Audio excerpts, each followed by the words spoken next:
How's it going, everybody? Texas Man here. I hope that you guys are all having a spectacular day. If you guys would, please give this video a thumbs up if you guys really enjoy it. Subscribe if you guys have not already. Also, do me the biggest favor of all, hit that bell notification button. That way you guys do not miss out on future videos or streams here on the channel. And you guys can, of course, find me on Discord at 6957 the Texas Man if you guys want to hang out with me there. And we're going to be talking, as always, positives and negatives, talking about a brand new horror movie that came out here in 2023. The film is rated R, it's 90 minutes long, and of course we are discussing Evil Dead Rise. And we're going to answer the question, finally, have we gotten a good horror movie? I cannot tell you the last time I have seen a good horror movie. I think the last horror movie that I saw that was actually good was probably Smile. And I think that came out last year or the year before. And then before that, I'd probably say Insidious 3. Insidious 4, yes, I know exists, but I thought that wasn't scary. I thought Insidious 4 was just really violent. It wasn't scary.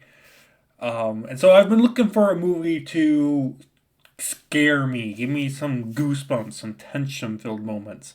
And I was caught between going and seeing this and The Pope's Exorcist. And this movie just seemed to actually be a better option. And I wasn't expecting much, but I was shocked at this film. I wasn't expecting a whole lot. And the reason I picked this movie to go see over Pope's Exorcist is the Pope's Exorcist trailer just didn't excite me. It just looked very generic. The whole, body gets taken over and possessed by a demon, and then some pope or priest has to come do, the whole holy water and ritual thing to try to get rid of it. It doesn't work, and so it leads to just total chaos, death, and destruction, and then somehow it gets resolved by plot convenience. This film doesn't do that. This film takes risks. And even if you're not a fan of the Evil Dead games or the past movies in this Evil Dead franchise, you can still watch this movie as just a horror movie. And I enjoy that a lot. Like, my mom went with me to go see this film, and she's like, this is based on a game? There's movies before this? It's weird because it's such a self-contained story. The story is really self-contained.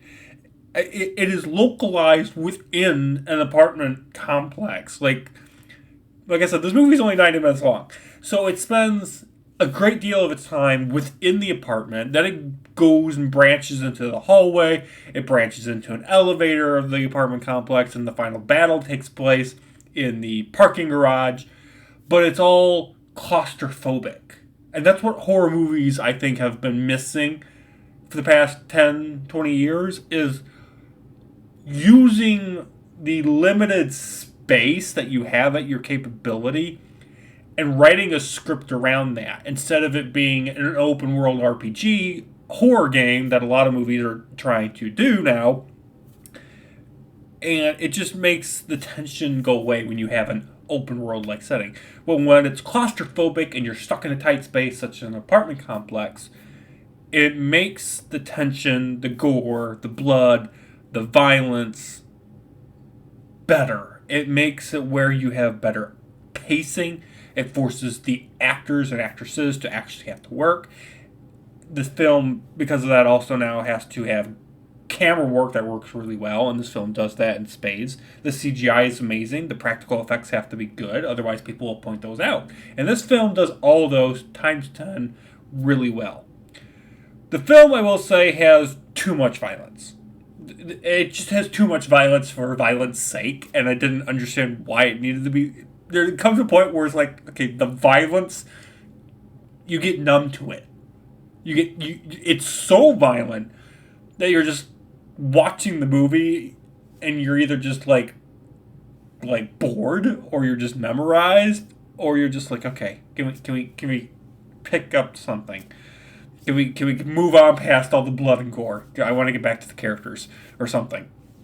There are a few jump scares. Yeah, it focuses on the primary elements of tension and whatnot, so do keep that in mind. And I think if you're a horror movie fan, and or you're an Evil Dead fan, or you're just looking for something new and fresh and innovative to see, I would check this movie out. I think it's a really good horror movie, and I enjoyed it. Do I want to see this movie again? Probably not. I think it was a little too violent for my personal taste. I'd rather watch Insidious, in my opinion, because I think that, and especially Insidious Chapter 2, are better in the scare department. This movie was fine to see. I mean, I wouldn't have a problem watching it again. I just don't have an interest to, like, rush out, see it again, or buy it on Blu-ray. But I would say, like I said, if you're an Evil Dead fan or a horror fan, you'll enjoy this movie for what it is. And it's a short movie. It's only 90 minutes long. So, it doesn't drag on and on and on forever. It has a good pacing. It knows when it needs to end. And, it has the possibility to continue the franchise into the future if this movie does well.